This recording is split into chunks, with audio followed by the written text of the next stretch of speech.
Hello विद्यार्थियों, आज हम आपके लिए लेकर आए हैं 12वीं विषय भूगोल जो आपके वार्षिक परीक्षा 2024 का पेपर होने वाला है। उसके लिए 32 अति महत्वपूर्ण प्रश्न उत्तर वस्तुनिष्ठ प्रश्न जो आपके वस्तुनिष्ठ प्रश्न होते वह अति महत्वपूर्ण होते हैं, क्योंकि आपका एक अक्षर गलत हुआ, एक मात्रा, एक कॉमा अगर आपने गलती की तो वहाँ पर आपका एक नंबर कट जाएगा। इसलिए मैं आपको बिल्कुल किस प्रकार पेपर में आएंगे मैंने आपको इस प्रकार ही बना कर रखा है अपने लिए। मैंने यहाँ पर केवल छांट कर प्रश्न लिखे हैं जिनकी आने की अति संभावना केवल आ ही सकते हैं, वही प्रश्न मैंने यहाँ पर लिख के रखे हैं। कोई फालतू क्वेश्चन नहीं है, तो आपको एक एक करके बिल्कुल देखना है और रट लेना है। रोज़ हमारी शाम 6 बजे क्लास लगती है, तो आप वहाँ पर हमसे जुड़ सकते हो और मैं आपको नई नई जानकारी और आपके लिए इंपॉर्टेंट क्वेश्चन लेकर आऊँगा। मैं आपको पेपर बताऊँगा, लेकिन पेपर बताने से क्या होता है कि कई बार आप पकड़ भी सकते हैं, इसलिए मैं आपको सिर्फ इंपॉर्टेंट क्वेश्चन बताऊंगा, वही आपके पेपर में आएंगे। तो देखते हैं, पहला है यूरोप मध्य एशिया के घास के मैदान को क्या कहा जाता है। जो यूरोप या मध्य एशिया के घास का मैदान है उसे क्या कहा जाता है? तो इसका आंसर हो जाएगा आपका स्टेपी घास का मैदान। दूसरा है दक्षिण अमेरिका के घास के मैदान को क्या कहा जाता है? इसका हो जाएगा पंपास। तीसरा देखिए, उत्तर अमेरिका के घास के मैदान को क्या कहा जाता है? जो उत्तर अमेरिका है और दक्षिण अमेरिका के दोनों में से आपका तीन में से एक घास का मैदान आपका जरूर पूछा जाएगा, तो आपके इन घास के मैदानों को ध्यान रखना है। पहला आपका इसका तीसरे का हो जाएगा पेरिस घास का मैदान। अब देखिए आपका चौथा है ऑस्ट्रेलिया के घास के मैदान को क्या कहा जाता है? जो ऑस्ट्रेलिया घास का मैदान है उसे कहा जाता है डाउन्स। अब देखिए आपका यहाँ पर है, देखिए सबसे बड़ा घास का मैदान कौन सा है? तो सबसे बड़ा ये आपका अफ्रीका महाद्वीप में, इसका है सवाना घास। आप देखिए आपका ये रहा, यहाँ से आपके कुछ मैंने इस सही जोड़ियों बना के लिख रखे हैं। भारत के परमाणु ऊर्जा केंद्र, इसमें से आपका एक परमाणु ऊर्जा केंद्र जरूर पूछा जाएगा, तो आपको ध्यान रखना है। इसमें सबसे पहला परमाणु ऊर्जा मतलब केंद्र था तो वह था तारापुर। कौन से राज्य में? तो आपका ये हो जाएगा महाराष्ट्र में।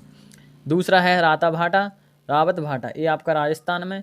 जैसे ता से तारापुर, और जैसे रा से रावत भाटा और राज से राजस्थान, इस प्रकार आपको याद रखना है। और आपका कमल पक्कम, इसका हो जाएगा तमिलनाडु। और ननौरा का हो जाएगा आपका नारौरा, इसका हो जाएगा उत्तर प्रदेश। और देखिए कैंगा का हो जाएगा कर्नाटक, का से कैंगा, का से कर्नाटक। और काकरा पाड़ा या काकरा पाड़ा, इसका हो जाएगा गुजरात। मैंने आपको 6 ऊर्जा केंद्र बता देंगे, इसमें से आपका एक ऊर्जा केंद्र जरूर पूछा जाएगा। अब देखते हैं अपन आगे। छठवें में आपका पूछा गया है मध्य प्रदेश का वह गठन कब हुआ? मध्य प्रदेश जब राज्य बना तो कब बना? इसका हो जाएगा 1 नवंबर 1956। मुख्यमंत्री कौन थे? तो प्रथम मुख्यमंत्री थे रविशंकर शुक्ला। ये आपको ध्यान रखना है। अब देखिए 7वां प्रश्न है आपका मध्य प्रदेश का पुराना नाम और उसकी राजधानी। तो पुराना नाम क्या था मध्य प्रदेश का? बिंध्य प्रदेश, और राजधानी नागपुर थी। ये आपका उतना महत्वपूर्ण नहीं है, लेकिन आप यहाँ पर देखिए ये वाला आपका अति महत्वपूर्ण है। मनुष्य के कितने प्रतिशत ध्वनि सहनीय है? जो मनुष्य कितने प्रतिशत की ध्वनि सहन कर सकता है? तो 60 से 70 डेसिबल। अगर इससे ज़्यादा मनुष्य को ध्वनि सुनाओगे तो उसके कान या खराब हो सकते हैं। अब देखिए आपका 9वां है सबसे प्रदूषित नदी। जो आपकी सबसे प्रदूषित नदी है वो है यमुना। आपका 10वां है जल जय जो रोग है उसका क्या नाम है? तो इसका आंसर हो जाएगा अतिसार। अब देखते हैं अपन इसके आगे, आपके 10 प्रश्न कंप्लीट होगा। अब देखिए आपका यहाँ 11वां है, ये रहा आपका 11वां। अभ्रक के उत्पादन में स्थान किस राज्य का है? अभ्रक के उत्पादन में प्रथम स्थान, और मतलब दूसरा स्थान किसका है? तो देखिए इसमें प्रथम है आंध्र प्रदेश का और दूसरा उत्पादन में है झारखंड। अब देखिए आपका 12वां है भारत में सड़कों के लिए पहली योजना कब बनाई? तो भारत में सड़कों के लिए पहली योजना 1943 में नागपुर योजना, और दूसरी योजना 20 वर्षीय योजना 1996 में। अब देखिए आपका 13वां है भारत की पहली पाइपलाइन कहाँ से कहाँ तक बिछाई गई? तो इसका हो जाएगा असम राज्य में नहर काटिया से बरौनी तक। आपका 14वां है व्यापार का प्रवेश द्वार किसे कहा जाता है? तो इसका हो जाएगा समुद्री पत्तन। देखिए यहाँ पर आपको जरूर ध्यान रखना है, कई बार आपका एक ऑब्जेक्ट में पूछ लिया जाता है, कई बार एक वाक्य में पूछ लिया जाता है व्यापार का प्रवेश द्वार किसे कहा जाता है, और कई बार कॉम्पिटिटिव एग्जाम में भी पूछ लिया जाता है। अब देखिए आपका 15वां है भारत की सड़कों कितने भागों में बांटा गया? तो भारत की सड़कें हैं उन्हें कितने भागों में बांटा गया? तो 4 भागों में। कौन कौन सी? पहले राष्ट्रीय मार्ग, राज्य मार्ग, जिला की सड़कें और ग्रामीण सड़कें। अब देखिए आपका 16वां प्रश्न यहाँ पे है, भारतीय रेल प्रणाली को कितने मंडलों में बांटा या विभाजित किया गया। तो ये आपका देखिए 2023 में इसके कितने मंडल हैं, 19। और अगर आप में वर्तमान में पूछेगा तो अभी भी आपका 2023 अभी अभी ख़त्म हुआ है, इसलिए आपके कोई भी मंडल अभी बड़ा नहीं है, तो आपको 19 ही टिक करना है। और अगर आपका पहले 2011 के अनुसार पूछे तो वहाँ पर आपके 16 हैं। और देखिए आपका 17वां है, भारत के प्रथम संचार उपग्रह का नाम।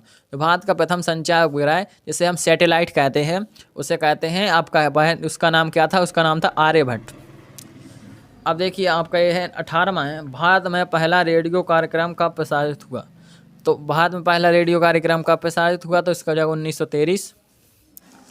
देखिए NH1 और NH2 GT रोड किसने बनवाया।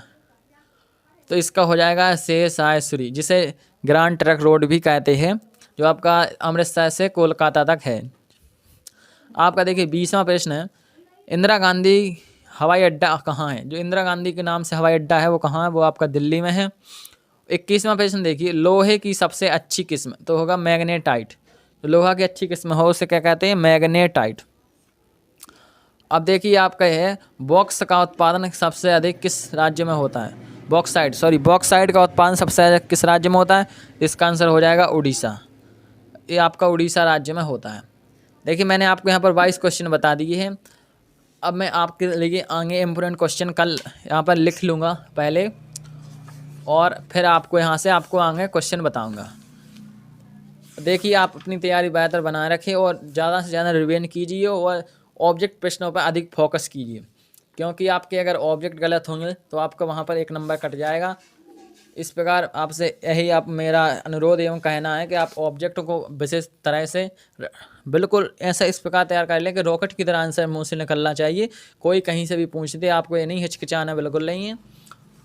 तो इस वीडियो का हम यहीं पर समाप्त। जय हिंद, जय भारत। आशा करता हूँ कि आप समझ गए।